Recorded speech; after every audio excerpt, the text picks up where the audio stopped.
So Robert Austin, as a seasoned PR pro, manager and mentor and leader in PRSA, how have you seen the ethics advisor role in PR change over the years?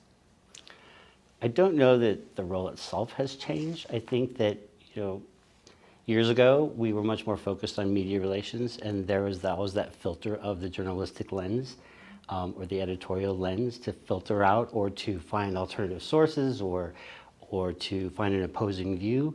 And now that filter is much less in our lives. And so we kind of have to self-filter more. And I think that's a challenge for all of us is to we talk about honesty and transparency, but let's say you have a product recall. That's being honest. Being transparent is the fact that that recall was a regulatory action against your company. And so that would have come out when there was an editorial intervention in a story, that when we're telling that story ourselves, we may be more inclined to leave that part out.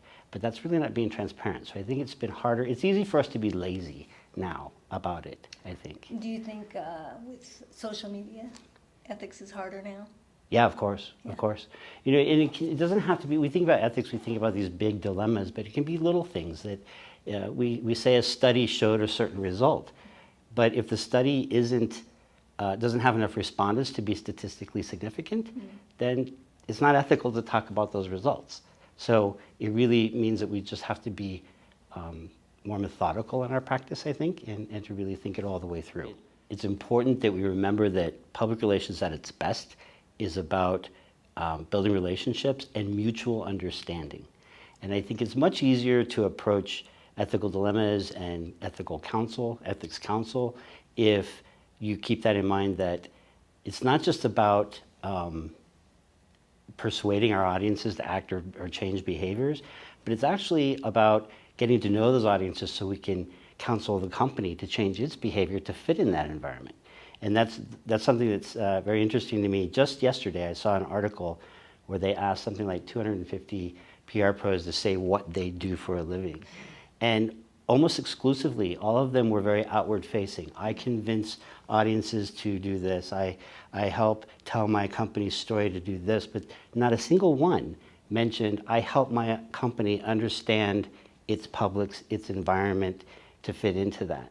And that's an integral part of ethics counsel, I think, is being able to anticipate and anticipate the reactions of those publics when the company does something that's, stupid. And have you advised leaders on ethics where you're at or in your career?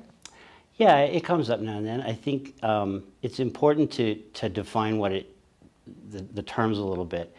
We talk about ethics is really a community standard of how we do things, whereas my personal morals are my own personal beliefs. And I think those two things have to go together pretty well for you to be successful and happy, really, in your job. And then corporate responsibility and social responsibility, that's really the way the company behaves. And a company who's clear on what its social responsibilities are and what its hopes and dreams are socially and responsibly, it's much easier to have those discussions because it's clear from the top down. And so those three things, your own personal beliefs, the ethical professional standards you want to follow, fit in with that corporate values, that's the trifecta. And so if you can find that job, I think you're set. You wrote once that PR professionals have a specific responsibility to adhere to ethical standards. Can you talk a little bit about that? Yeah, that goes back to we're the ones who know the publics the best. Well, we should. We should spend a lot of time getting to know those publics, what resonates with them, what motivates them, those kinds of things, so that there's no other voice within a company or a firm for the audience other than the PR department.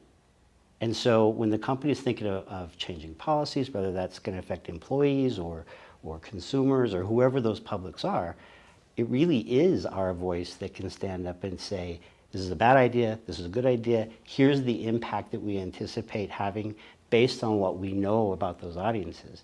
I worry sometimes that we get so tactic focused these days that we've got all these new tools and tactics and data and all this stuff that sometimes I think it's easy for us to forget the strategic part behind all that is getting to know those audiences. We can't just keep shooting off different tools without knowing more about the audience before we do it. And so I think that's something I worry about, is that as we become more tactical, we become less strategic. And if you don't have that strategic focus, ethics counsels kind of goes by the wayside. One of the things that we're trying to do with PRSA during Ethics Month is talk about everyday ethics. How do you bring ethics into everyday, in your everyday? What you do with your staff, with your leaders, that type of thing. I think it does go back to how a company sees itself and what its own social responsibilities are. That helps a lot. The other thing is, I say this all the time in my department. My father used to say that the truth will never hurt you more than you deserve. And I absolutely believe that. Now, he had other motives to tell me that, but there's such wisdom in that. And I say it to my staff all the time. That when we have those discussions of, well, how much do we disclose? What do we say? Right. I always throw that out there, that the truth will never hurt you more than you deserve. The key is, don't deserve it. And that means being honest and transparent throughout. Do you ever, you probably do you ever go and look at the PRSA code and the values that the code highlights? It does. I think they're good guidelines, but again, they're just guidelines. Yeah. There's no hard and fast rules. And that's why I say it's not just the code of ethics. Remember, a code of ethics is just a community standard. You have to approach it with your own moral beliefs as well, and your own professional integrity, as well as assessing, again, how that fits in with that company's personality.